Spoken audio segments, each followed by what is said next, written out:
चीन भी नहीं चाहता कि ईरान जौहरी हथियार हासिल करे। सदर शी ने बताया कि चीन ईरान को अस्करी साजो सामान नहीं देगा।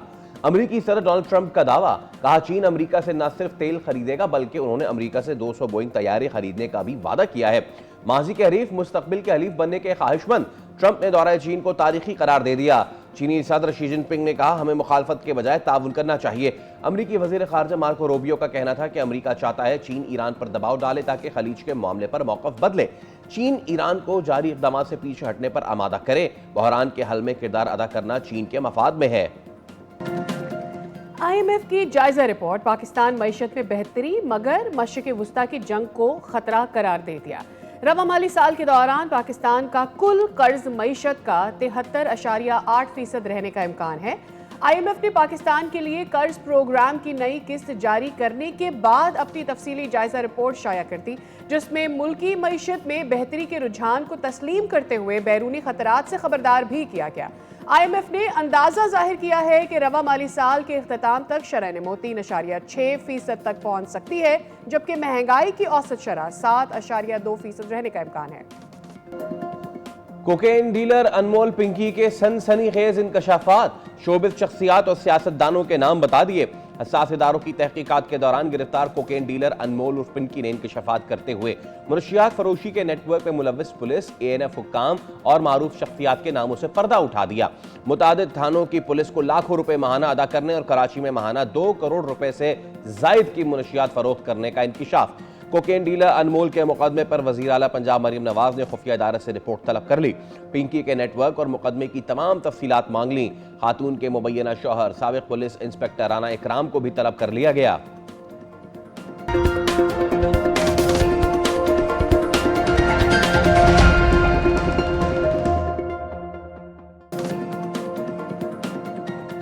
अस्सलाम वालेकुम, खुशामदीद। दुनिया बोल है के साथ मैं हूं सैयद फैसल करीम और मैं हूं सादिया सैमसन। उम्मीद करते हैं आपकी सुबह का आगाज अच्छा हुआ होगा। ईद की आमद है, लोग तैयारियां कर रहे हैं। आगे चल के प्रोग्राम में इस पर बात करेंगे, लेकिन are top story of the day इस बीजिंग में जारी ट्रंप शी जिनपिंग सरबराही मुलाकात है और आलमी सियासत को एक नए हसास मोड़ पर ऑब्वियसली ले आए हैं। बहुत सारे मामला इस मुलाकात में डिस्कस हुए हैं। अपने कंक्लूसिव मराहिल की तरफ ये मुलाकात और ये दौरा जारी है।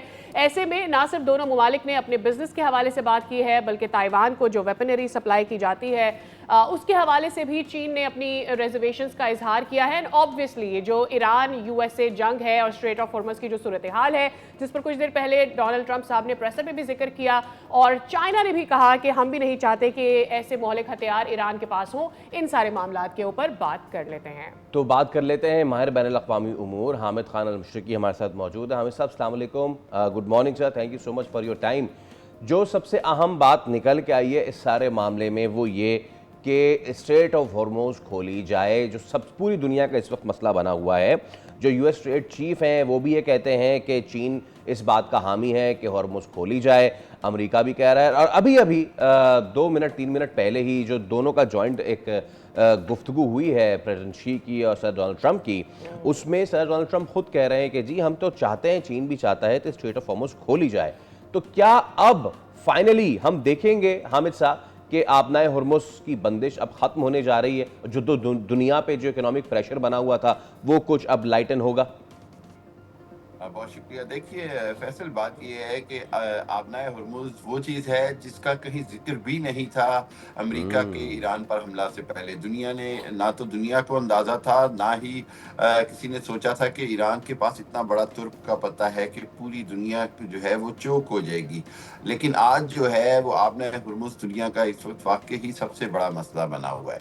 और उसके अंदर जो खुलने की बात है, देखें जब field marshal Asim Munir Tehran गए और उन्होंने ईरान को कायल कर लिया, तो आबनाए हुर्मुज जब तेहरान ने खोली तो उस अमेरिका ने उसके जवाब में उसकी बहरी नाकाबंदी करके उसको गैर मुअस्सर कर दिया। और चाइना भी ये बात जानता है, पूरी दुनिया ये जानती है। और उसके बाद से लेकर मामला जो है वो बिगड़ते बिगड़ते आज यहाँ आ गया है कि हर गुजरते दिन के साथ पूरी दुनिया के अंदर जो केओस है वो बढ़ रहा है। दुनिया की स्टॉक एक्सचेंज क्रैश कर रही है और पूरी दुनिया के अंदर तेल की प्राइसेस जो है वो कहीं की कहीं चली गई हैं। Yes. और आपना हुर्मुज़ के खुलने के लिए अब ज़रूरी है कि एक मुस्तकिल जंग बंदी का एक मुकम्मल जामे हल जो है वो ईरान के साथ तय किया जाए, क्योंकि ईरान का ये कहना है कि उसको आपने हुर्मुज़ खोलने पर एतराज़ नहीं, बल्कि उसको इस बात की गारंटी चाहिए कि उसके ऊपर दोबारा हमला नहीं किया जाएगा। आपने हुर्मुज़ के ऊपर इस अंदाज में अमेरिका या उसकी जो ताकतें हैं वो कंट्रोल नहीं ले लेंगी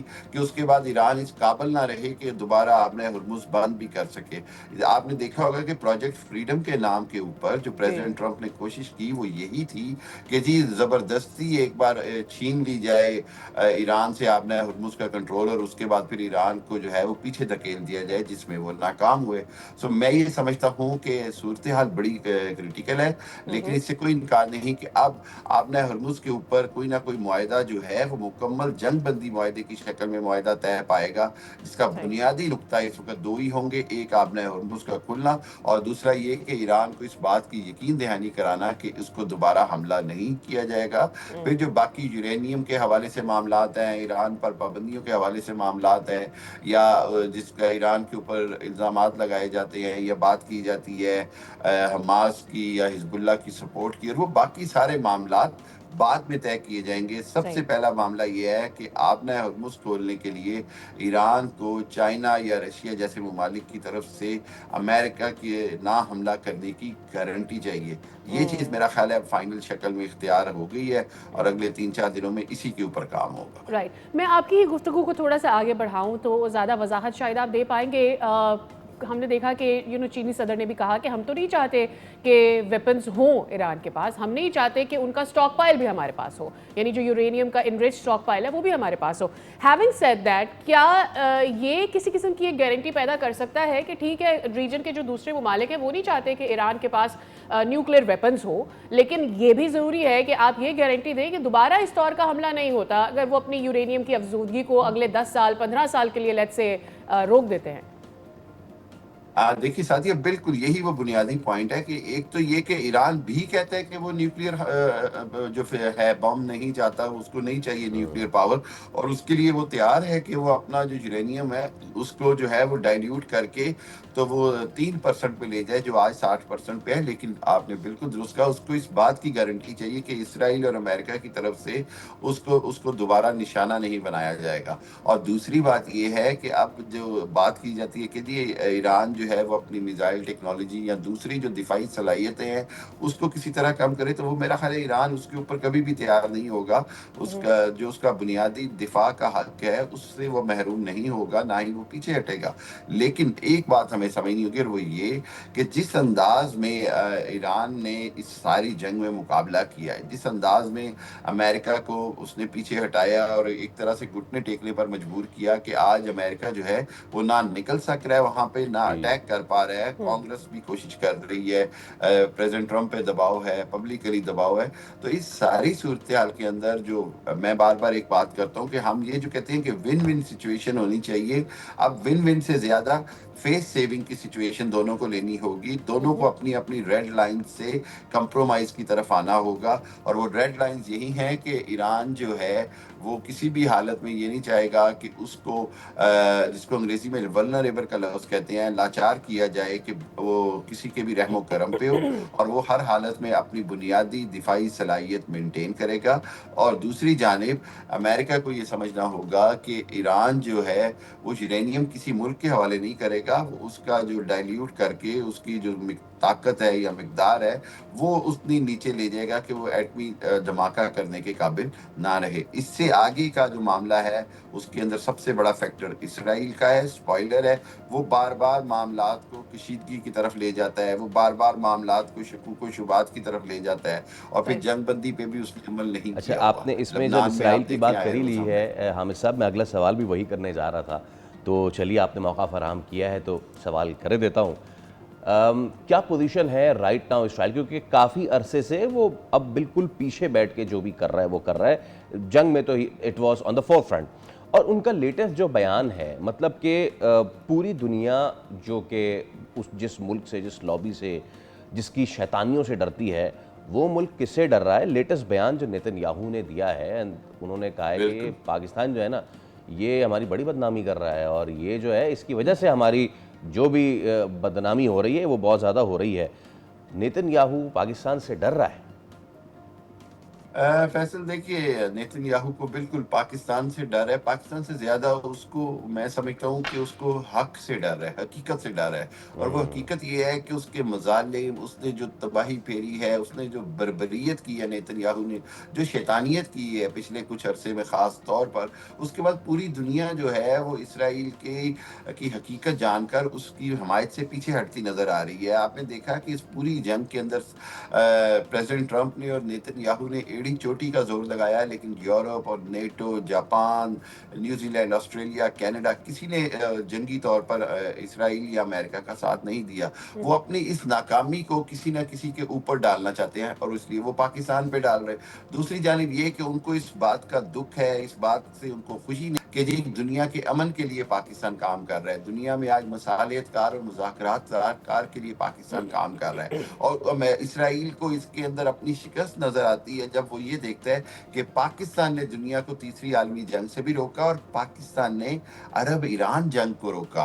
अरब ममालिक को, जिसको इसराइल ने अपनी साजिशों से, बदतरीन शैतानी चालों से पूरी कोशिश की कि सऊदी अरब ईरान पर हमलावर हो जाए, ईरान जो है वो कतर और सऊदी अरब पे हमलावर हो जाए, लेकिन उस अंदाज में चूंकि नहीं हुआ और पाकिस्तान ने दोनों मुसलमान ममालिक को या इस खित्ते के मुसलमान ममालिक को आपस में लड़ने से रोका, जिसने इसराइल के तमाम प्लान्स, शैतानी मंसूबों को खाक में मिला दिया। इसलिए वो पाकिस्तान से डरा भी हुआ है और हमेशा से पाकिस्तान को अपना दुश्मन नंबर 1 समझता है।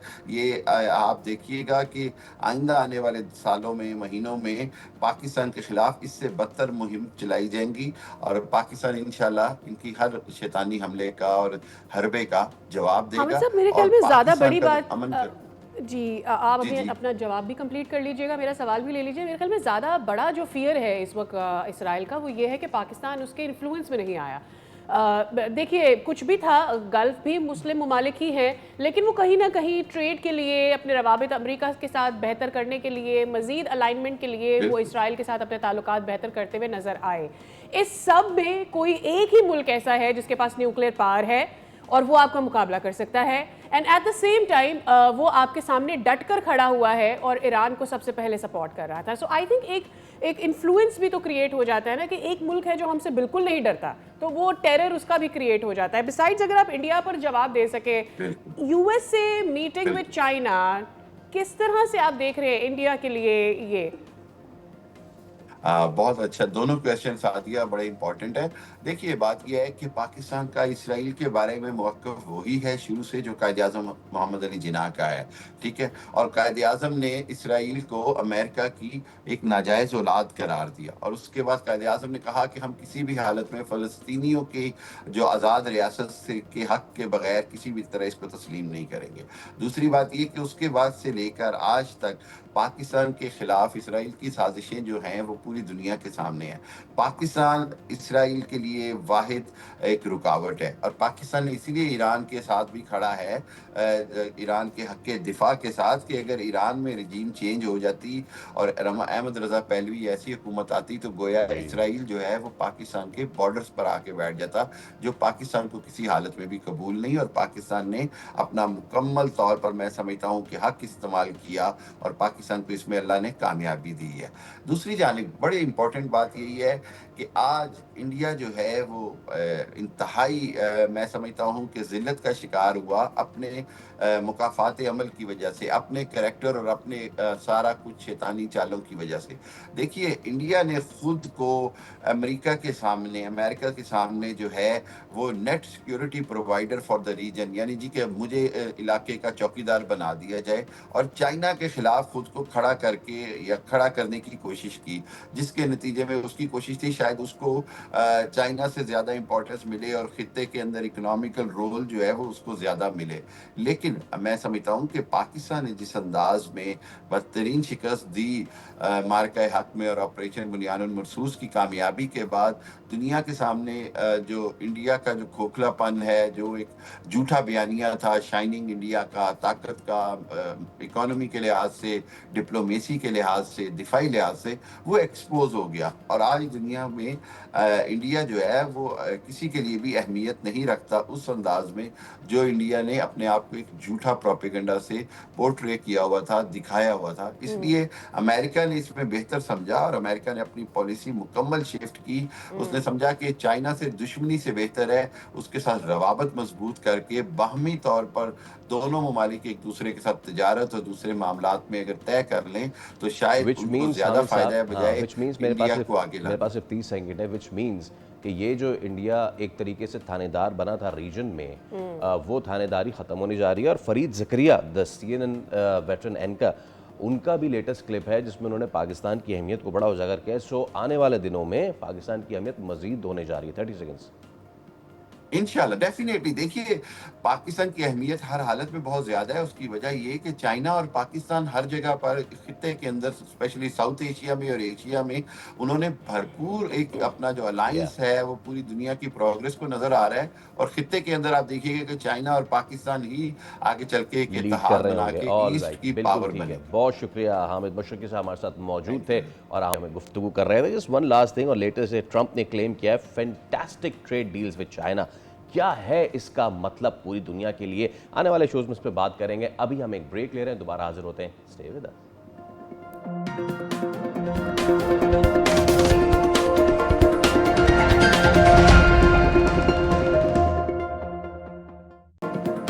Welcome back again. हमारे साथ जुड़े रहने के लिए आपका बहुत बहुत शुक्रिया। और अब वो वक्त आ गया है कि हम बात करें एक ऐसी खातून के बारे में जिसकी गिरफ्तारी के बाद से पूरे कराची में ही खलबली मची हुई है और उसने कई सवालात को जन्म दिया है। आई एम श्योर आपने गेस कर लिया होगा, हम अनमोल पिंकी के हवाले से बात कर रहे हैं। अनमोल उर्फ पिंकी के मुबैना नेटवर्क से मुतालिक सामने आने वाले जो नए इंकशाफात हैं, उसने बहुत सारे सवाल खड़े किए।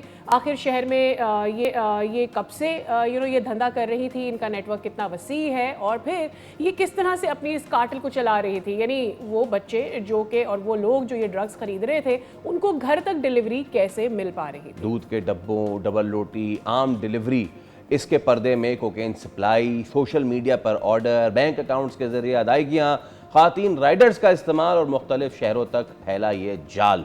अब क्या कुछ सामने आया है? सबसे पहले तो उस पर अपने नुमाइंदे जो इस स्टोरी को कवर कर रहे हैं, खुर्रम गुलजार, उनसे हम बात कर लेते हैं। खुर्रम, क्या चीज़ें निकल के सामने आई हैं? नाम तो इन्होंने बड़े बड़े दे दिए। अब जब शी कैन नेम एनीथिंग, क्या वो जो नाम इन्होंने दिए हैं जिनमें अदाकार और सियासतदान और ब्यूरोक्रेट्स और पता नहीं क्या क्या, उन सब के उन्होंने नाम दिए हुए हैं, कोई चीज़ अभी तक कंफर्म भी हुई है? देखें, बिल्कुल अभी इस इन्वेस्टिगेशन है क्योंकि ये इब्तदाई एक तहकीकाती रिपोर्ट जो है वो तैयार की गई है जिसमें जो पिंकी हैं इन्होंने जो जिन जिन बातों का एतराफ़ किया, जो सवाल किए गए, उन तमाम बातों का जो उसको रिकॉर्ड किया गया है। इसको इतिश कह लें और इसको प्रोफाइल कह लें कि पिंकी के प्रोफाइल जो है वो तैयार कर ली गई है कि किन किन लोगों से राब्ते थे, कहाँ तक की अप्रोच की। कुछ ऐसे नाम भी अभी मज़ीद सामने आने बाकी हैं जिसके लिए आज जो है वो अब से कुछ देर के बाद पिंकी को जुडिशल मजिस्ट्रेट की अदालत में पेश किया जाएगा क्योंकि 3 लोगों का जो जिस्मानी रिमांड था वो आज मुकम्मल हो गया है। कत्ल के मुकदमे में उनकी तफ्तीश के लिए इनका रिमांड लिया गया था। तो तफ्तीशी हुकाम है, उनका कहना है कि मजीद रिमांड की जो है वो दरख्वास्त की जाएगी। ये अभी बहुत सारी चीज़ें जो है वो सामने आना बाकी हैं। तो देखते हैं कि अदालत अब कितने दिन का मजीद रिमांड देती है। अच्छा, इस पे एक चीज़ खुर्रम और बताइएगा, कुछ ये चीज़ें भी गर्दिश कर रही थी कि शायद इनको अस्पताल वगैरह ले जाया गया है, वो बहानेबाजी कर रही हैं, कोई गुर्दे में तकलीफ है, इसमें क्या हकीकत है?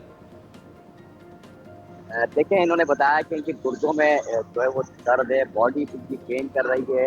इसके अलावा दीगर जो हैजे के बारे में बताया कि इनको इन्फेक्शन है और वो उसके लिए मेडिसिन यूज करती है। तो इनको गुज़श्ता रोज़ जो है वो सिविल अस्पताल लेकर गए टीम और उसके बाद इनका मुआयना भी कराया गया है। मेडिकल नहीं कराया गया क्योंकि मेडिकल कराने के लिए ब्लड सैंपल और जो सैंपल हासिल लेने होते हैं, लेकिन उस हवाले से अभी नहीं लिया गया है, सिर्फ मुआयना किया गया है। आज उस मुआयने की रिपोर्ट भी जो है वो अदालत। ठीक है, बहुत बहुत शुक्रिया। इस पर डिटेल्स आपसे लेते रहेंगे। ऑब्वियसली एक डेवलपिंग कंजा सना अब हमारे साथ मौजूद हैं, माहिर नफ्सियात हैं। कंजा साहिबा, अस्सलाम वालेकुम, very good morning to you.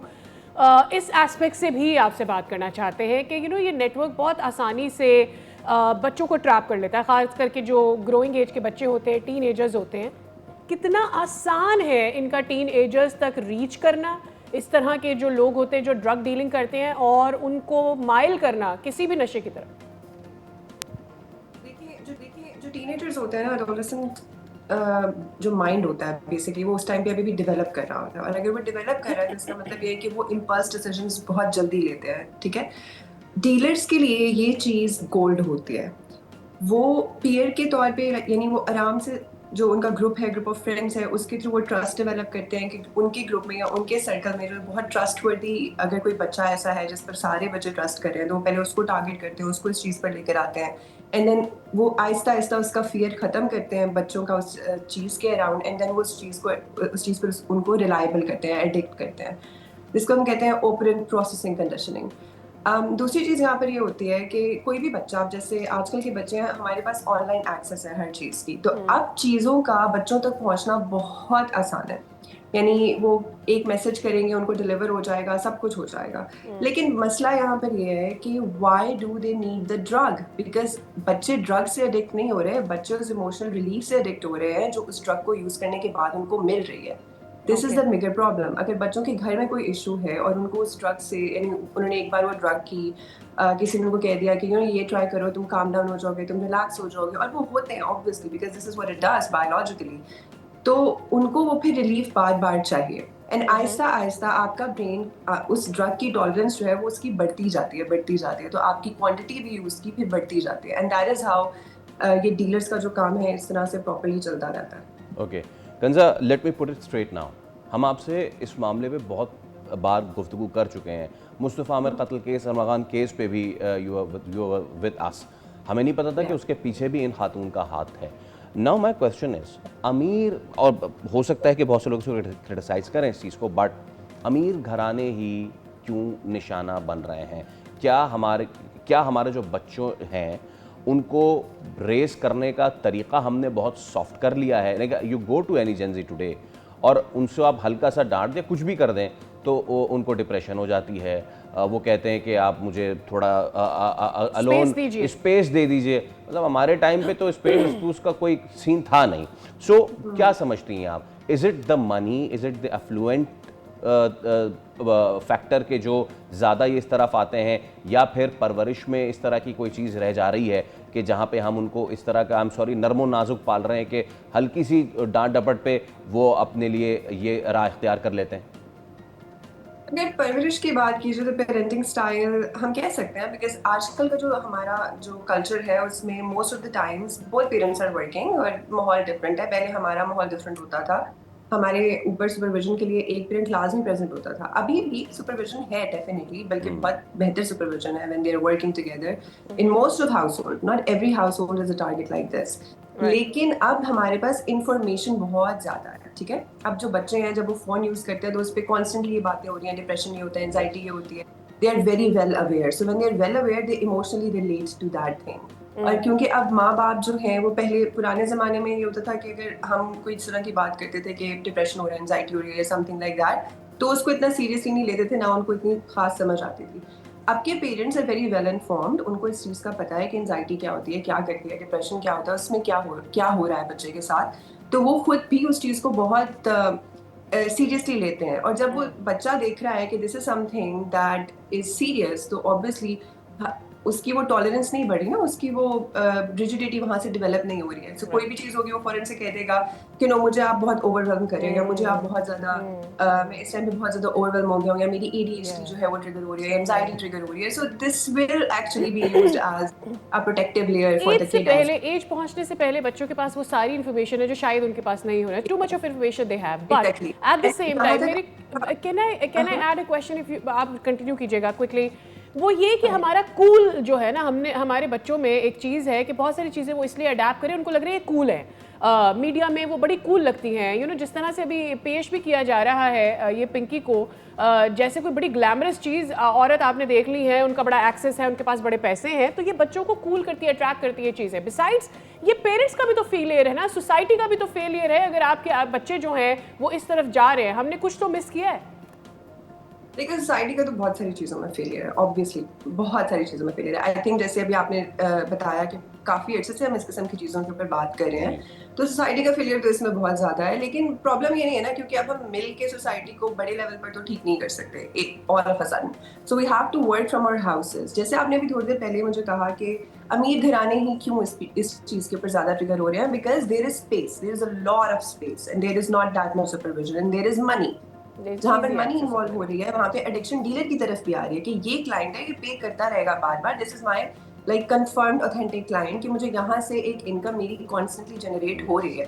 तो वो ऑब्वियस सी बात है उसको भी नहीं छोड़ेगा, और ना ही वो बच्चा जो वो रिच किड जो उस ड्रग डीलर से वो चीज ले रहा है वो उसको छोड़ेगा, बिकॉज उसको तो रिलीफ मिल रही है ना। प्लस अगेन योर एलिमेंट कि वो कूल लग रहा है, उस वो एक्सेप्टेबिलिटी आ रही है।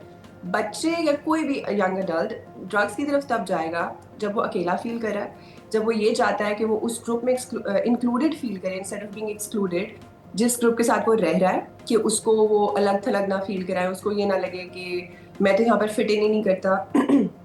और दूसरा, अगर वो किसी इमोशनल टॉर्मेंट से गुजर रहा है, अगर ये सारी चीजें इकट्ठी हो रही हैं तो और फिर इसीलिए बात हाँ, इसीलिए पेरेंट्स प्लस टीचर्स बात करना बहुत ज़रूरी है बच्चों से, अगर उनमें कोई भी पढ़ाई चेंजेस दिख रहा है। Thank you so much, yes thank you so much कंजा, it was a wonderful time with you. अपने बच्चों को, अपनी जनरेशन को बताएं कि वेपिंग करना कूल नहीं है, सिगरेट और ये ड्रग्स करना कूल नहीं है। Go run in the park, go swim in the pool, do good things, do give them the cools Yes, so that they जो कैन कि- adapt them, right. Yes. And इसके साथ ही ले रहे एक break, will see you across.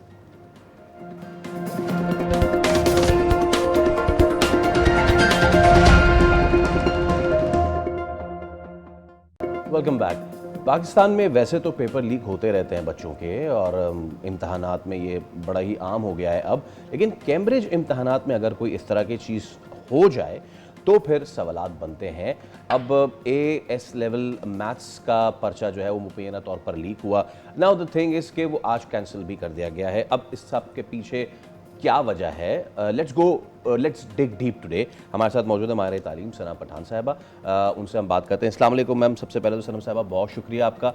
और ना मेरा पहला क्वेश्चन है, हम ऑफ द रिकॉर्ड में बहुत बात की है, सो आप भी कह रही थी कि इस मामले में भी बहुत ज़्यादा बात हो गई है। लेट्स नाउ फाइंड कि हुआ क्या है, मसला क्या है, कोई इंटेंशनली कर रहा है, और अगर कोई कर रहा है तो सिक्योरिटी लेयर्स क्या होती हैं, you know matric board as compare to Cambridge. Sanam साहिबा, क्या सिक्योरिटी लेवल के कंपैरिजन होती है, और अगर ज़्यादा है कैम्ब्रिज लेवल पे, how did it leak? Thank you so much for inviting Pleasure. me over, first of all. And yes, we were talking off the record a few things. जिसमें बहुत important ये होता है कि like I was saying earlier कि जो एक trusted system है कैम्ब्रिज का, there is no doubt on that, और एक नहीं दो नहीं, more than 3 to 4 decades उन्होंने exist किया है, and बड़ी ही अपनी एक reputation को contain करके exist किया है. So we should give them that due of you know, especially like country Pakistan के अंदर जहाँ पे हम हर दिन कुछ ना कुछ देख रहे होते हैं, fraud, cyber crime, other kinds of you know thefts happening. And again अगर हम कैम्ब्रिज की बात करें, वो अभी भी यही कह रहे हैं कि it's more like a theft more than you know the word leakage that we are using most of in here. तो क्योंकि यहाँ पे ह्यूमन बीइंग्स बहुत ज़्यादा इन्वॉल्व हैं, एक एग्जामिनेशन है जो कि राउट किया जा रहा है इंटरनेशनल फोरम से, इंटरनेशनल गवर्निंग बॉडी से, फिर वो ट्रांसमिट किया जा रहा है to other countries of the world, जिस कंट्रीज़ को भी आपने सेगमेंट किया हुआ है एज सेंटर 1 2 3 4 5 6 7, और उसमें भी आपने क्लस्टर क्रिएट किया हुआ है कंट्रीज़ का कि उन कंट्रीज़ में वो पेपर्स जाएंगे। तो आप इमेजिन करें, and I want everyone to think about it right now, the number of human being involved in just administering one exam on one day in a certain one country. So इस spectrum में हम कह सकते हैं कि एक certain percentage of margin of error exist करता है। अगर अभी तक कैम्ब्रिज ने उसको ट्रांसपेरेंसी से लीड किया है, इट्स कमेंडेबल, लेकिन एट अ सर्टेन पॉइंट क्या वो कभी भी नहीं हो सकता, that's questionable. And this is exactly we want to understand here कि अगर ये लीकेज हो रहे हैं एग्जामिनेशंस के और सर्टन पेपर्स के, और बड़ी उसका क्वांटम इंक्रीज हो चुका है, पहले सालों में जाके होता था, मे बी वन, वो भी एग्जैक्ट रेप्लिका नहीं, may be one question, may be one section etcetera, लेकिन अब वो पूरे के पूरे हो रहे हैं 24, 25, 26 एग्जैक्टली। अब आप देखिए, इट्स लाइक कंसेक्यूटिव 3 years के हो रहे हैं, साइड बाय साइड आपका डिजिटल वर्ल्ड भी बहुत तेज़ी से इंक्रीज कर रहा है। और also track that please, and allow me to say this कि 2020 के बाद डिजिटल वर्ल्ड भी बहुत ज़्यादा ऑगमेंटेड हो चुका सो है। सनम साहिबा, Right. अगर हम मार्जिन ऑफ एरर्स की बात करें तो देर से अपलोड हो चीज़ें, कोई टेक्निकल एरर आ जाए, that's acceptable if I am a parent. Right, but अगर थेफ्ट हो जाए तो वो वालिदैन जो इतना पैसा लगा के अपने बच्चों, उनके लिए तो हम चाहे जितनी भी बात कर लें वो सेटिस्फाई नहीं होते। सो Absolutely. क्या करना चाहिए? क्या जो साइबर सिक्योरिटी है सिस्टम्स को उनको मज़ीद तगड़ा करना चाहिए, उनको मज़ीद अच्छा करना चाहिए, या फिर इंटरनल इंक्वायरी बिठानी चाहिए? बिकॉज बाहर से कोई चोरी नहीं कर रहा, अंदर से चोरी हो रही है, इट मीन्स घर का भेदी है जो लंका ढा रहा है। एब्सोल्युटली, एंड 100% मैं आपके जो आपका थॉट है उसको सेकंड करूंगी यहाँ पे कि जब आप इतना डाइवर्स पोर्टफोलियो पे इतनी बड़ी जिम्मेदारी लेके चल रहे होते हैं, जहाँ पे आपका यूथ इन्वॉल्व है, आपका पेरेंटल स्टेक होल्डर इन्वॉल्व है और आपकी लीगल बॉडीज़ भी इन्वॉल्व हैं, then I think going back to what I said कि too many human beings being involved, you cannot judge anybody's intention on the surface of the earth. तो यहाँ पे आपको अपने सिस्टम प्रोटोकॉल्स को मज़ीद जो है ना इन्हांस करना चाहिए, इम्प्रूव करना चाहिए, एंड इफ़ नीड भी आपको वहाँ पे फायर वॉल सिस्टम्स भी इनकॉर्पोरेट करने चाहिए।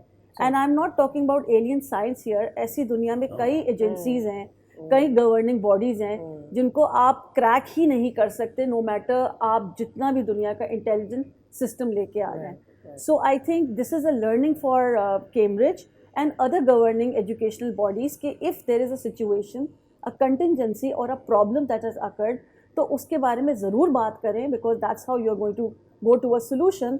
लेकिन सोल्यूशन ओरिएंटेड बात करें तो ज़्यादा बेहतर है।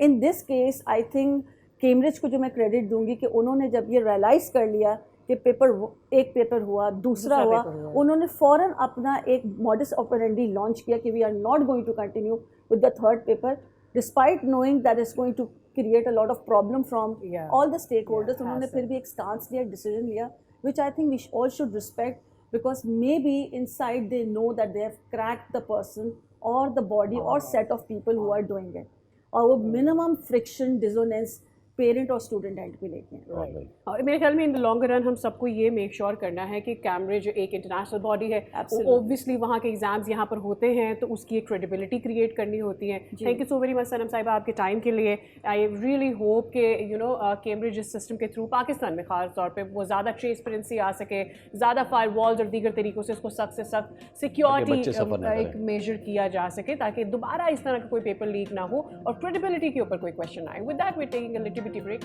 See you across.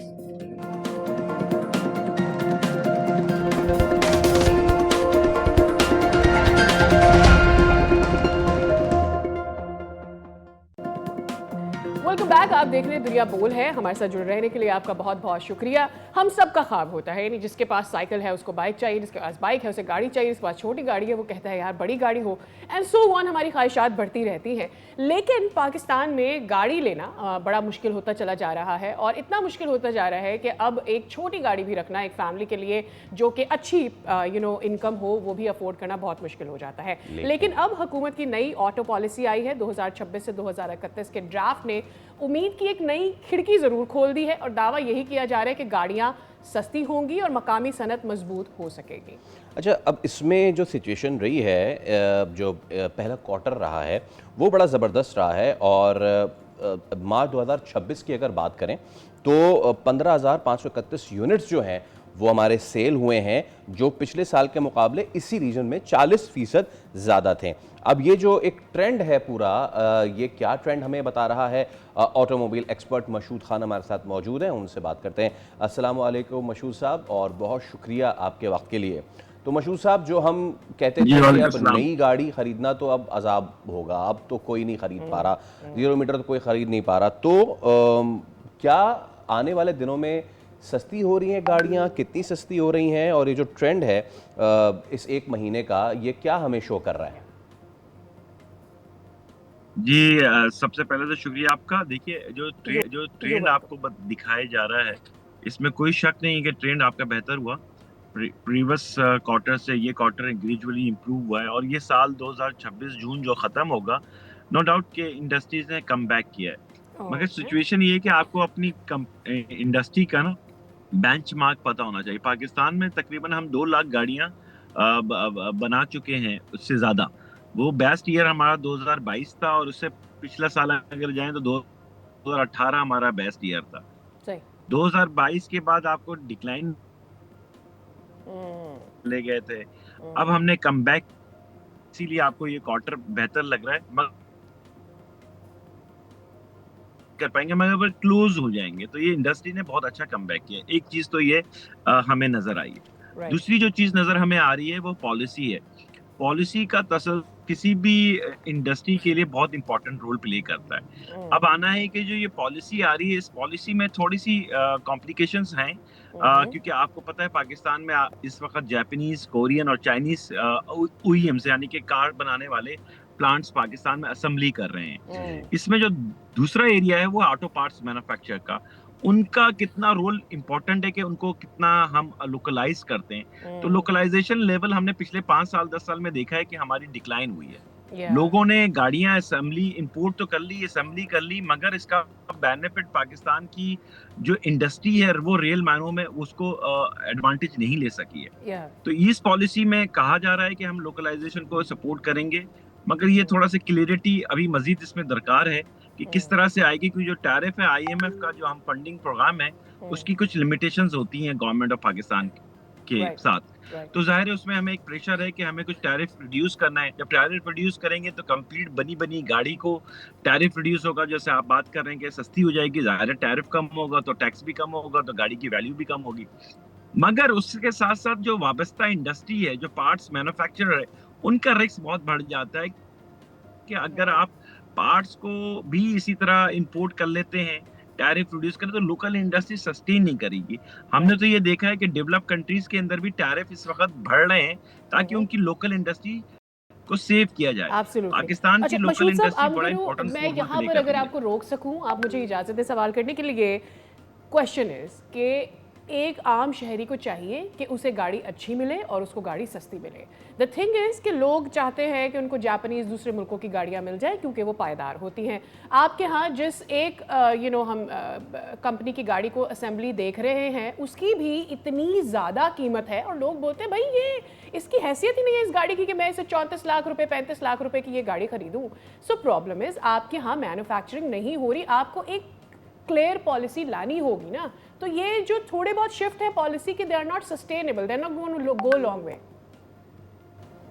जी बड़ी प्यारी बात कही है आपको। आप एक आम सार्फिन की बात कर रही हैं, तो मुझे एक सार्फिन के लिए बताएं जो इस वक्त फ्यूल की प्राइसेस हुई है इंक्रीज, उसमें कितना हमने टैक्सेस का इम्पैक्ट देखा है। इसी तरह जब आप कोई चीज पाकिस्तान में इंपोर्ट कर रहे हैं या असेंबल कर रहे हैं या मैन्युफैक्चरिंग कर रहे हैं तो आपको पता चलेगा 40+ टैक्सेस हैं, यानी कि 100 रुपए की चीज में आप 40 रुपए तो गवर्नमेंट को टैक्स ही दे रहे हैं ना, तो इंसेंटिव्स नहीं मिलता। इसीलिए गवर्नमेंट इस वक्त पॉलिसी में अपने टैरिफ को रिड्यूस कर रही है। मगर किसी चीज को भी रिड्यूस करने के लिए आपको ये देखना होगा कि आपकी कोर इंडस्ट्रीज क्या है। इंपोर्ट बेस्ड इकोनॉमी पाकिस्तान में हमने देखा है कि नहीं चल पाएगी क्योंकि एम्प्लॉयमेंट प्रॉब्लम्स हैं। आप देखें लोगों की इंडस्ट्रियां बंद हो रही हैं, तो जब इंडस्ट्रियलाइजेशन पॉलिसी होती है उसमें प्रमोट किया जाता है इंडस्ट्री को कि इंडस्ट्री ग्रो करे, तो डेफिनेटली टैरिफ एक बहुत बड़ा रोल प्ले करेगा, टैक्सेस एक बड़ा रोल प्ले करेगा एक आम सार्फिन के लिए। इस वक्त आप अगर अपना पेट्रोल में भी टैक्स को कम कर दें तो आम आदमी खुश है, पेट्रोल ले सकता है। इसी तरह गाड़ियों में भी जो 40% 45% टैक्स है उसको रिड्यूस करेंगे तो आम आदमी के लिए एक सूदमन होगा प्राइसेस कम होने की पॉइंट से। अच्छा, अब इसको कम होने के लिए जो मेन रोल प्ले करता है वो इन्फ्लेशन होगी आम आदमी। बढ़ते पेट्रोल की आपने बात की है, तो बढ़ते पेट्रोल का जो एक सब्स्टिट्यूट दिया जाता है दुनिया में वो है इलेक्ट्रिकल व्हीकल्स। क्या है उसकी इस वक्त सिचुएशन पाकिस्तान में? हालांकि ईवी मार्केट छोटी है, बट क्या देख रहे हैं आप कि लोग उस पर शिफ्ट हुए हैं, ज़्यादा शिफ्ट हुए हैं, कम शिफ्ट हो रहे हैं? इतनी बड़ी हमारी प्रेजेंस है इस मार्केट में? देखिए पहले तो ओवरऑल वर्ल्ड की बात कर लेते हैं। दुनिया में जो ईवी इलेक्ट्रिकल व्हीकल्स का मार्केट शेयर है ना, is not more than 15 to 17%। यानी कि अगर 100 गाड़ियां बनती दुनिया में तो 17 गाड़ियां आपकी ईवीज की सेल आउट होती हैं। ये वर्ल्ड और डेवलप कंट्रीज की मैं बता रहा हूँ। और उन डेवलप कंट्रीज में भी हमने ये पॉलिसीज देखी हैं कि गवर्नमेंट उनकी सब्सिडीज देती हैं ताकि आप उनको प्रमोट करें ग्रीन एनवायरनमेंट को। तो ये इसी तरीके से गवर्नमेंट ऑफ पाकिस्तान भी इस वक्त जो रोल प्ले कर रहा है वो चाहता है प्रमोट करना कि ग्रीन एनवायरनमेंट राइट में 70+ OEMs रजिस्टर्ड हुए हैं जिन्होंने लाइसेंस लिए हैं, पाकिस्तान में मोटरसाइकिल बनाएंगे, 3 व्हीलर्स में आए हैं। अब कार्स के अंदर भी आप देख रहे हैं कि काफी अच्छी ऑप्शंस आपके पास ईवीज की और हाइब्रिड की नजर आ रही है। तो ये वो मार्केट है जो कि सब्सिडीज पे चलेगी, यानी कि आपको सब्सिडी दी जाती है गाड़ी की रजिस्ट्रेशन में, इसके प्राइसेस में आपके इंसेंटिव दिए जाते हैं ताकि इसकी कॉस्ट कम हो, क्योंकि इसकी कॉस्ट ज्यादा है दुनिया में as compare to petrol vehicles. तो उसको सब्सिडी दी जा रही, पाकिस्तान भी दे रहा है। तो ये उम्मीद है कि अगले 5 साल में आप देखेंगे, स्पेशली 2 व्हीलर्स को हम देखते हैं कि अच्छा पोजीशनिंग में अपना रोल प्ले करेगा। 3 व्हीलर्स में, पब्लिक ट्रांसपोर्ट में भी आप देखिएगा कि आने वाले कल में पब्लिक ट्रांसपोर्ट में भी ईवीज का इनपुट आएगा, मगर ये सब चीजें जो होंगी वो सब्सिडाइज होंगी। सब्सिडाइज के बाद आपको 5 साल के बाद उसको सस्टेन करने के लिए मार्केट इस पोजीशन में आ जाए कि वो अपनी प्राइसेस को कम डाउन करके एक आम आदमी को, कंज्यूमर को दे सके। ये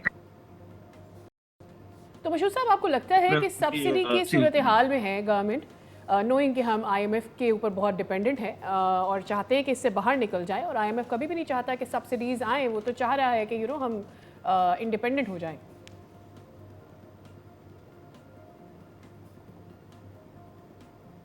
ये बहुत बड़ा नुक्ता है। यही वो सवाल है जो हम, डेवलप कंट्रीज अगर सब्सिडी देती है तो उसके पास रिजर्व होते हैं। पाकिस्तान के पास अनफॉर्चुनेटली फॉरेन रिजर्व हमारे इतना नहीं है। अब इतनी जो सब्सिडी हम देंगे तो इसका जो आउटकम है ना, वो इम्पोर्टेंट है कि हम अपना रिजर्व को कैसे देखा कि इंडस्ट्रीज की LC लेटर ऑफ क्रेडिट खोलने के लिए बैंक की अप्रूवल नहीं मिल रही थी। वो इसलिए थे कि हमारे रिजर्व गिर गए थे। तो हमें बड़ा स्ट्रैटेजिकली मूव करना है, इकोनॉमिकली हमें देखना है कितना वाइबल होगा कि हम अपने रिजर्व को मेंटेन कर सके, अपनी एक्सपोर्ट एनहांस कर सकें। अदरवाइज ये इंपोर्ट बेस पे हमारी सब्सिडी लॉन्ग टर्म नहीं चल पाएगी। ऑल राइट, बहुत शुक्रिया मशहूर साहब, आपने हमें वक्त दिया, मामले पे हमसे गुफ्तगू की। जो ट्रेंड उन्होंने बताया 2018, फिर 4 साल बाद 2022 और अब 2026, अगेन 4 साल बाद, तो 4 सालों बाद ये ट्रेंड आता है कि जहाँ पे हम अपनी कार्स की प्रोडक्शन है वो अच्छी होती है, लेकिन ये लॉन्ग टर्म क्यों नहीं हो पाती, ये एक चुभता हुआ सवाल है। वेल, हम एक ले रहे हैं ब्रेक, उसके बाद दोबारा हाजिर होंगे। Stay with us।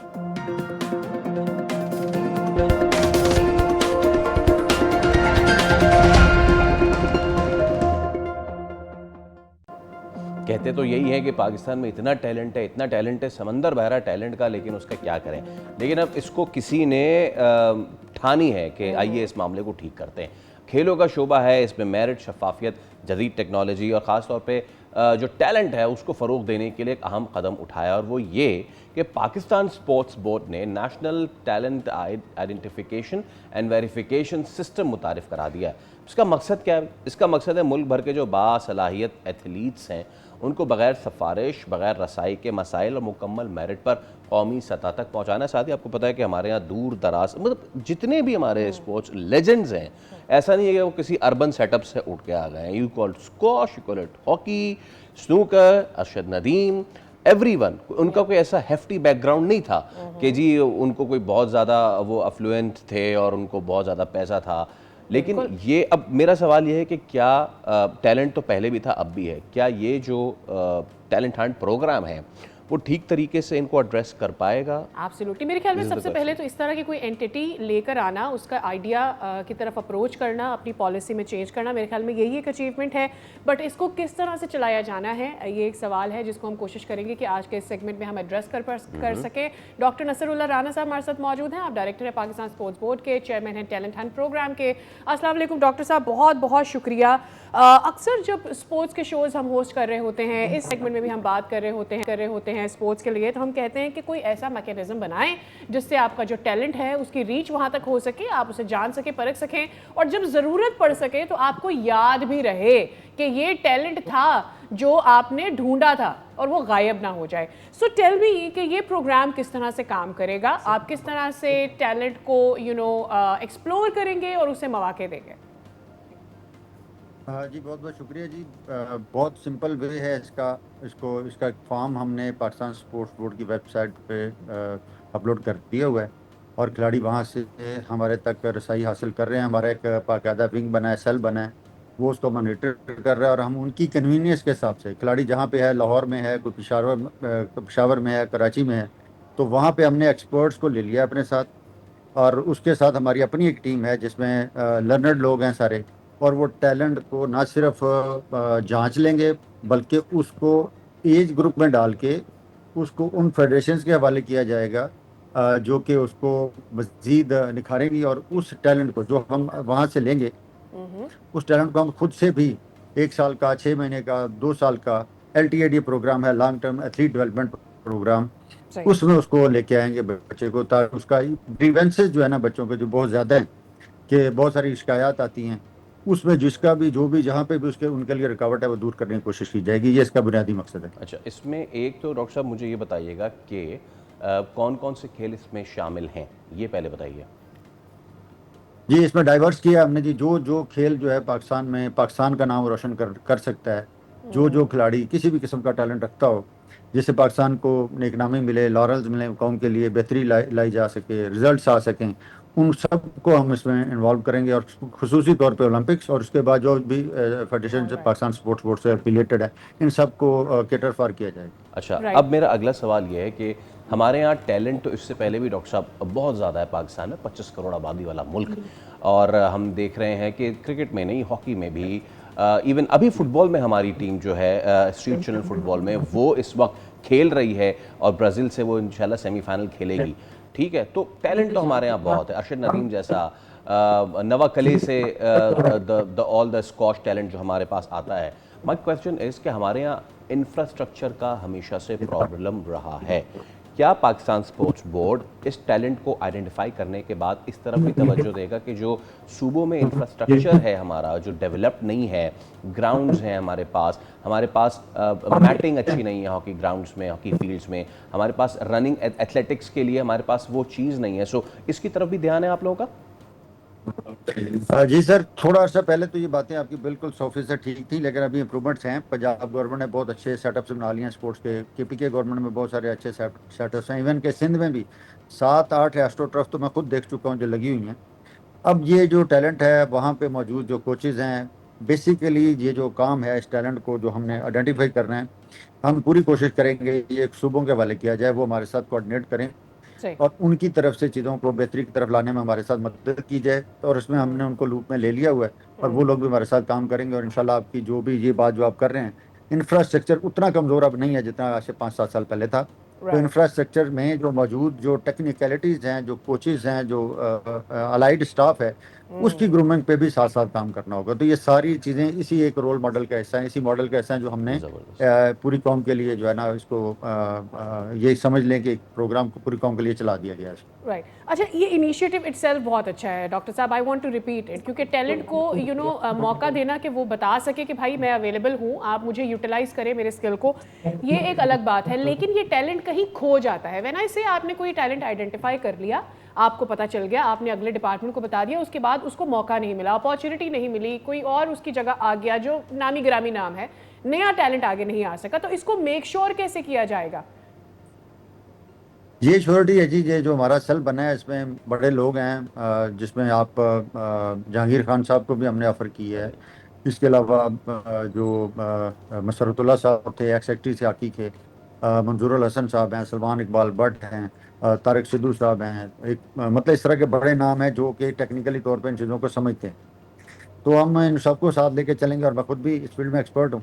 तो मेरी ख्वाहिश भी यही होगी कि आपकी जितनी भी बातें हैं इनको हम दोबारा से किसी दिन आपके साथ इस प्रोग्राम को चलाने के बाद आप एक री इंटरव्यू कीजिएगा, तो आपको हम बेहतरीन जो भी हमने तब तक, मैं उम्मीद करता हूँ कि 2-4 महीने का मैं टाइम चाहिए, ज़्यादा नहीं चाहिए, तो हम बेहतर तरीके से आपकी सारी बातों का जवाब दे पाएंगे। और हमें जो मौजूद उस वक्त की हर्डल्स होंगी या जो प्रॉब्लम दरपेश आएंगी, क्योंकि ये फर्स्ट टाइम इस तरह से ओपनली ये काम होने जा रहा है, तो हम चाहेंगे कि आपसे मदद लेके हम वो चीज़ें भी अपनी ठीक करें। डॉक्टर साहब, आखिर में सिर्फ ये शॉर्टली बताइएगा, इस प्रोग्राम के थ्रू, ये जैसे दीगर प्रोग्राम्स के थ्रू, क्या पाकिस्तान इस बात पे खातिर जमा रखे कि आने वाले दिन ओलंपिक्स के लिए पाकिस्तान के लिए बेहतर होंगे, सिर्फ हॉकी या जेवलिन नहीं, दीगर डिसिप्लिन्स में भी? जी, बहुत खूबसूरत बात की सर आपने।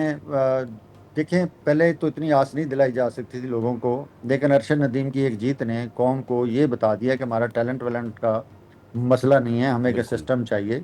जिसके ज़रिए हमारी कौम में भी जान है कि वो कुछ कर सकती है।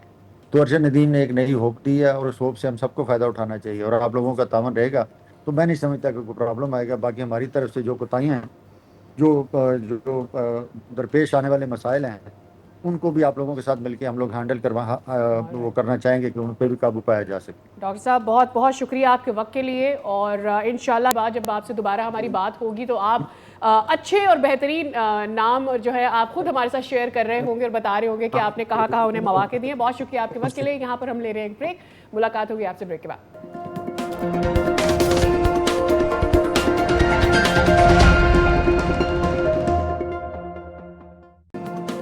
That part of the show जो कि बकरीद से करीब आते आते मज़ीद इंटरेस्टिंग होता जाता है।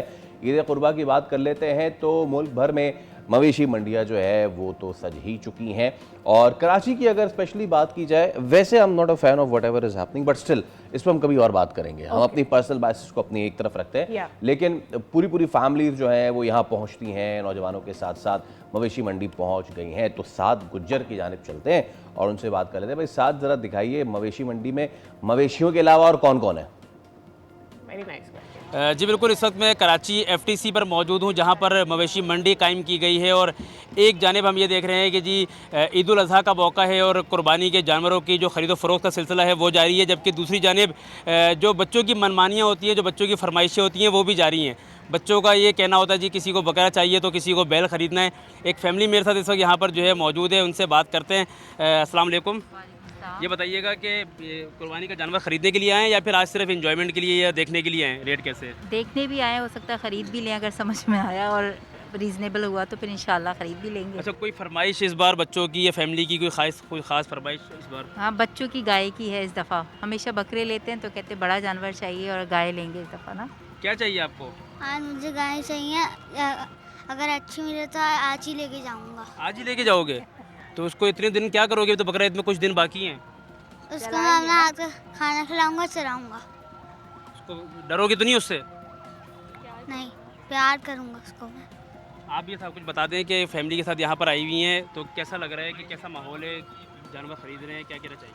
माहौल तो बहुत अच्छा है, लेकिन जो रेट्स है ना वो बहुत ज़्यादा हाई हैं, और मतलब समझ नहीं आ रहा कि लें नहीं लें, क्योंकि वो चीज़ नहीं मिल रही जो उन्होंने रेट्स लगाए हैं जिस हिसाब से।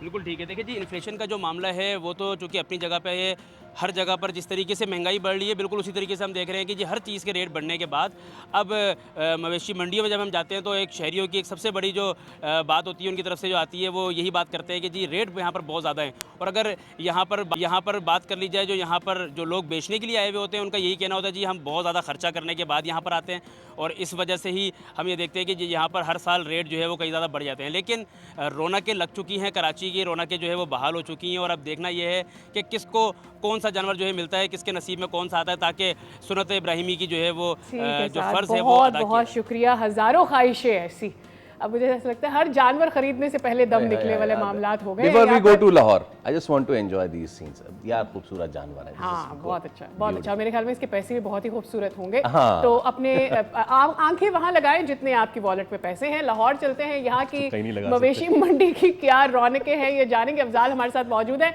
अफजाल, इधर कराची में तो परेशान है, जानवर खूबसूरत है लेकिन महंगे भी बहुत हैं, बताइए जरा वहाँ पर क्या कीमत है? लोएस्ट क्या है?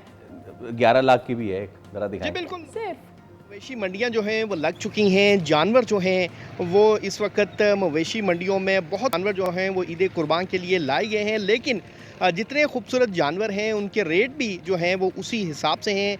इस वक्त एक जो बैल है जिसका नाम क्लासन बताया गया है मालिक की जानिब से, बड़ा खूबसूरत ये जानवर है, उसके मालिक हमारे साथ मौजूद हैं। उन्होंने जो इसकी कीमत बताई है वो 11 लाख रुपए इसकी कीमत लगाई है। भाईजान बताइएगा क्या खासियत है क्लासन की कि आपने इसकी कीमत 11 लाख रुपए मुकर रखी है? भाई नुकड़ा बछड़ा है, ऊपर से 6-7 महीने पिलाई की हुई है उसकी। आजकल कौन सा इतना सस्ता चारा भी मिलता है, पानी भी पिलाया हो तो वो भी बहुत महंगा मिल रहा है आजकल। ठीक है, इस वजह से फिर हमने भी अपना सारा निज़ाम देख के ही चल रहा है ना। ठीक है, तो कोई इसका कस्टमर अभी आया कि नहीं? जी कस्टमर आ रहे हैं, कभी आते हैं, कभी कुछ कहते हैं, कभी कुछ कहते हैं। आहिस्ता आहिस्ता फिर इंशाल्लाह सही वाले कस्टमर आना शुरू हो जाएंगे, सेल कर देंगे हम भी। ठीक है, लेकिन फाइनल कीमत इसकी 11 ही है? जी फाइनल कीमत 11 नहीं है, बार्गेनिंग होगी। ठीक है, फाइनल कीमत इधर थोड़ी ना हम बताएंगे, फाइनल जब कोई लेने आएगा तो ज़रूर बताएंगे उनको।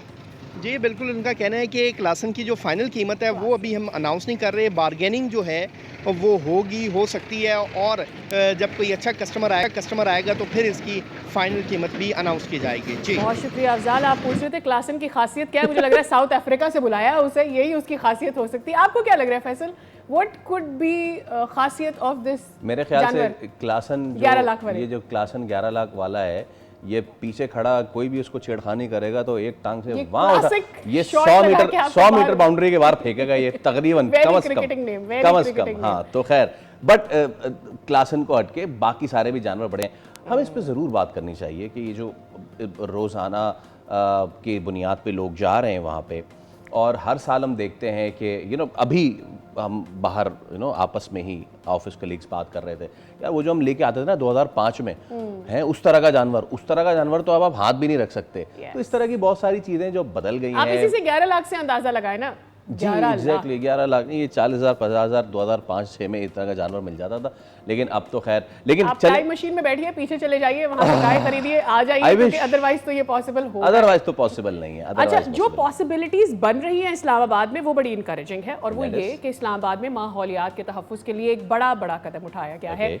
हम सब ये जानते हैं कि वैसे ही प्लास्टिक का बैन है इस्लामाबाद में, लेकिन अब इसको मेक श्योर करने के लिए एक नया प्लास्टिक एक्ट लेकर आया गया है, और उसमें होगा ये कि जो बुक्स के ऊपर, यानी एक तो ये कि जो आमतौर पर प्लास्टिक है उस पर वैसे इस्लामाबाद में बैन है, बट अदरवाइज इसको बुक्स के ऊपर जो बच्चों की किताबें वगैरह होती हैं उस पर जिल्दें लगा दी जाती हैं, उसके ऊपर भी बैन लग गया है। यानी अब ये देखना होगा कि बच्चों को जो किताबें दी जाती हैं उनके ऊपर हार्ड कवर होना चाहिए ताकि वो फटे नहीं, वो मजबूत हो, और उसको प्रोटेक्ट करने के लिए बच्चों को उसके ऊपर प्लास्टिक ना लगाना पड़े। तो और जो लगाएगा, यानी पहली दफ़ा 50,000 रुपये का जुर्माना है अगर किसी को पकड़ा गया इसके खिलाफ कर्जी करते हुए, अगली दफ़ा आपको 1 लाख रुपया देना होगा। So it's going to be a strict ban and you will have to pay a hefty amount अगर आप इसकी वायलेशन करते हैं। और उस पर शहरी रहमान ने भी बड़ा पॉजिटिव रिस्पॉन्स दिया है, she was very happy with that as well. तो चलिए इसी पे बात कर लेते हैं। इस मामले पे बात करने के लिए माहिर माहौलियात मुनीबा हारून साहबा हमारे साथ मौजूद हैं। अस्सलाम वालेकुम मुनीबा साहबा, और बहुत शुक्रिया आपके वक्त के लिए, thank you so much. Muneeba साहबा, पाकिस्तान में हम आए दिन देखते हैं कि जो माहौल को चीज़ें ख़राब कर रही हैं, हम उनके खिलाफ कोई ना कोई पॉलिसी लाने की कोशिश करते ज़रूर हैं, लेकिन वो पॉलिसी कितनी दूररस साबित हो सकती है, इस पे बहुत सारे सवालात हैं। Plastic ban in Karachi Mustafa कमाल के टाइम पे हुआ था कि जी इतने माइक्रॉन की थैली, उतने माइक्रॉन की थैली। मेरा नहीं ख्याल कि वो आज तक पॉलिसी चल पाई है। आज तो वो पॉलिसी कहीं मेरे ख्याल से थैली में ही बांध के किसी ने फेंक दी है। ये जो पॉलिसी इस्लामाबाद में लाई गई है, ये कितनी सस्टेनेबल है, कब तक चलेगी, कैसे देखती हैं इसको आप? अस्सलाम वालेकुम जी, बहुत शुक्रिया फॉर हैविंग मी ओवर। अगर हम प्लास्टिक और प्लास्टिक की थैलियों की बात करें, अगर हम लॉ की बात करें, तो लॉ तभी सस्टेनेबल हो सकता है जब लोग अपने रवैयों में कुछ चेंजेस लेकर आएँ। एक तो लॉ इन्फोर्समेंट एजेंसीज़ को आपकी इम्प्लीमेंटेशन के ऊपर काम करना होगा कि जब लॉ बन गया है, एक चीज़ के ऊपर एक डिसीजन ले लिया गया है, आइन के अंदर भी उस चीज़ को रिकग्नाइज़ कर लिया गया है, तो एक तो हमें उसके ऊपर फिर कंटिन्यूटी का एक स्पेल चलाना है जहाँ पे फिर हम वो फॉलो अप्स रखें। दूसरी चीज़ जहाँ से हम फ़र्क लेकर आ सकते हैं वो है आपकी आवाम, यानी कि आप और मैं या आम आदमी। और अगर हम अपनी प्रैक्टिसेस के अंदर थोड़े से चेंजेस लेकर आएँ, आपने किताबों का जिक्र किया, आपने बच्चों की किताबों का जिक्र किया, उसके ऊपर प्लास्टिक कोटिंग होती है, एक कवर चढ़ाया जाता है उस जिल्द के ऊपर, जिसकी मेजॉरिटी ऑफ द टाइम ज़रूरत होती ही नहीं है सिरे से। इसी तरह से अगर हमें प्लास्टिक की सर्कुलैरिटी को रिड्यूस करना है, मैं फिनिश करने का टर्म नहीं इस्तेमाल करूँगी, बिकॉज जहाँ पे प्लास्टिक के नुकसानात हैं वहाँ पे plastic does bring in a lot of benefit to us, especially जहाँ पे फूड कंजर्वेशन की हम बात करते हैं वहाँ पे वो काफ़ी बेनिफिशियल होता है। However, having said this, I will still say कि आपको और मुझको अपने रवैये में फ़र्क लाने की कोशिश करनी है। अगर हम अपने घर से थैला लेके निकलें, अगर हम बाजार जा रहे हैं, हमें पता है हमने शॉपिंग करनी है, हम अपने घर से अपने साथ एक अपनी कागज़ की थैली या अपनी कपड़े का एक चोला लेके निकलें, जो कि पुराने वक्तों में किया जाता था, राइट? नानी दादी के ज़माने में दूध के लिए भी पहले वो बांस की डोल आपकी और टोकरी होती कंटेनर्स थी। लेकर जाया जाता था, और बिल्कुल। थैलियों में नहीं दूध आता था, और बिल्कुल। उसका वजन अलग होता था। ये बिल्कुल आपने ठीक बात की है। हमने लाइफ को इजी बनाने के चक्कर में बहुत ज़्यादा इन्वायरमेंट को नुकसान पहुंचाया है। बट ऑल्टरनेटिव्स क्या हैं? ये ठीक है बात कि आप बच्चों को चाहते हैं कि वो किताबें, ज़रूरत शायद नहीं होती होगी, लेकिन देखिए बहुत सारे हम देखते हैं कि किताबें फट जाती हैं, बच्चे बैग्स में रखते हैं, उसको मेक श्योर करने के लिए सो ऑल्टरनेटिव्स को भी आपको इंट्रोड्यूस करवाना पड़ता है। मेरे ख्याल में कहा गया है कि हार्ड कवर्स अब आएंगे। हार्ड कवर्स के साथ मेरे दिमाग में महंगाई भी आ रही है। It's a hard cover book, it's going to get expensive, so आपको पैरेलल चीज़ें लेके चलनी पड़ेंगी ताकि लोगों के लिए आसानी भी रहे, not making complicated for people. So you're right. Sometimes alternates come at a cost. लेकिन इसको देखें, देखने का जाविया बड़ा फ़र्क है। एक प्लास्टिक कवर जब आप किताब पे चढ़ाते हैं, आप उसकी लाइफ लॉन्जेविटी बढ़ा रहे हैं, ठीक है? लाइक वो ख़राब कम होगी, वो फटेगी नहीं। हाउएवर उस प्लास्टिक को कंपोस्ट होने के अंदर कई 100 बरस लगेंगे, 500 से 1000 साल, डिपेंडिंग ऑन किस नेचर का वो प्लास्टिक है, और उसमें भी 100% कंपोस्टेबिलिटी नहीं होती। लेकिन जब आप एक हार्ड कवर की बात करती हैं, या जब आप एक कागज़ चढ़ाती हैं उसके ऊपर, या आप एक अखबार पुराना लेके उस किताब को महफूज करने की कोशिश करती हैं, जैसे पुराने वक्तों में अगेन किया जाता था, तो आप उसको थोड़ा बहुत प्रोटेक्ट कर रही हैं, and eight the same time आप कंपोस्टेबिलिटी के अंदर मैसिव डिफरेंस लेकर आ रही हैं, बिकॉज कागज़ 5 से 10 बरस के अंदर कंपोस्ट हो जाता है। सो देखिए, सिर्फ जाविये का फ़र्क है, और कैलकुलेशन एक होती है जी मेरा इमीडिएट गेन। हमारा मसला ये है कि हम इमीडिएट गेन के ऊपर ज़्यादा फोकस करते हैं। हम नेकी भी वो करते हैं जो इमीडिएट गेन हो, ठीक है? खाना खिला दो, मुझे पता है किसी का पेट भर गया है, that's an immediate gain, and I will be like, oh I have done my bit. So यहाँ पे हमें थोड़ा सा लॉन्ग टर्म पर्सपेक्टिव लाने की ज़रूरत है, हमें थोड़ी गहरी सोच की ज़रूरत है, हमें आगे का देखने की ज़रूरत है। सस्टेनेबिलिटी की डेफिनेशन ही यही है कि आप अपने इर्द गिर्द अल्लाह ने जितनी आपको वसाइल दिए हैं उनको बेशक इस्तेमाल करें, लेकिन ऐसे कि आप अपनी आने वाली नस्लों की कॉम्प्रोमाइज़ ना कर रहे हों यूटिलिटी को। सो ये छोटी सी कुछ चीज़ें हैं जो आप मेरा ख्याल से ऑल्टरनेट्स को इस तरह से देखा जाए। मुनीबा साहिबा, ये जो आपने बात की, इस तरीके की जो होती हैं, बनाई जाती हैं छोटी छोटी चीज़ें, वो पॉलिटिकल गेंस के लिए बनाई जाती है। कराची में तो अब आपको हमसे बेहतर पता है कि वो पॉलिटिकल ट्री जो है वो तो एक एम्बलम बन गया था एक पार्टी के लिए, और देखें हमने क्या किया और वो देखें उसने आज क्या किया। Well, that's a debatable topic as well, but my point is कि आप क्या समझती हैं as a nation, as a policy maker इदारा, हम कहाँ तक आए हैं इन छोटी छोटी चीज़ों को लेके बड़ी बड़ी पॉलिसी इम्प्लीमेंटेशन तक? अभी हमें 200+ मिलियंस का कुछ ग्रांट मिली है डिज़ास्टर रिस्क रिडक्शन की फ्रॉम IMF। सो हम कहाँ तक आए हैं? क्या हम सिर्फ तबाह होने के बाद ही फंड्स मांगते रहेंगे और फिर उसकी रिपेयर पे और मेंटेनेंस पे लगाते रहेंगे? क्या हम ऐसा वो पॉलिसी लाने की कोशिश भी कर रहे हैं जो इसको फाइट करे? सो आई थिंक जितना मेरा तजुर्बा रहा है और जितना मैंने सिस्टम को समझा है, हम थोड़ा सा एक जनरलाइज स्टेटमेंट देते हैं कि हमारे पास लॉ नहीं है या हमारे पास लॉ वीक है। Honestly speaking, we have one of the best laws. हमारा लॉ बहुत अच्छा लिखा हुआ है, हमारा लॉ बहुत अच्छा बना हुआ है, और हमारा लॉ बहुत ज़्यादा इनकम्पैसिंग है। However the problem is when you translate it, यानी कि जब हम उसको इंटरप्रेट कर रहे होते हैं, या दूसरा जो गैप आता है वो इम्प्लीमेंटेशन के लेवल के ऊपर आता है, कि जहाँ पे अगेन हमें ट्रैकिंग मैकेनिज़म्स की, फॉलोअप्स की ज़रूरत होती है, या हमें कंट्रोल्स की ज़रूरत होती है, तो वहाँ पे हमारे यहाँ गैप है। We have come quite a bit आगे, लेकिन अभी हमारा रास्ता कठिन भी है। It's going to take us a while to reach where we should be ideally. So वो एक पोम के अंदर कहते हैं ना कि I have miles to go before I sleep वाली कहानी है। We have miles to go before we sleep.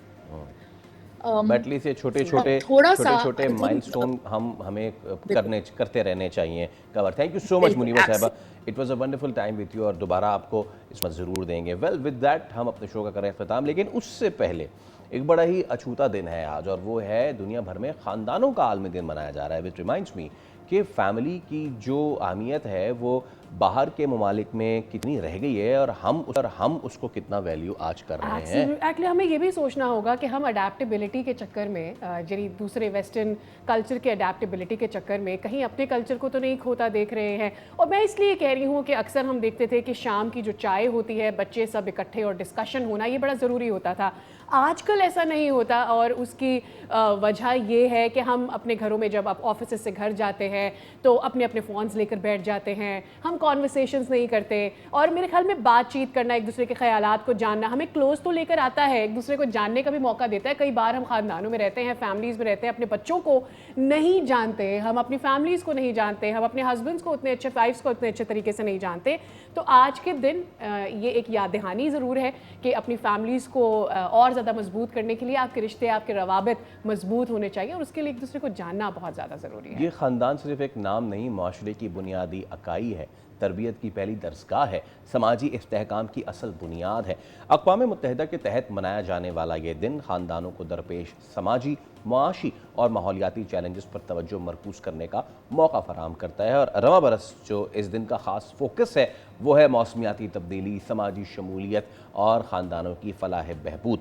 तो माहिरीन के मुताबिक मजबूत ख़ानदान ही मजबूत माशरे, बेहतर नस्लों और पायदार तरक्की की ज़मानत होते हैं। बदलते आलमी हालात में ख़ानदानों को दरपेश मसाइल को समझना और उनके तहफ़्फ़ुज़ के लिए मौसर इक़दाम करना वक्त की अहम ज़रूरत बन। बिल्कुल इसी मैसेज के साथ कि अपना भी ख्याल रखें, अपनी टैक्ट रखें, रिश्ते को अच्छा करें, खुश रहें। इसके साथ ही कर रहे हैं शो का इख्तिताम। मुलाकात होगी अब आपसे मंडे को, तब तक के लिए दीजिए इजाज़त। खुदा हाफ़िज़।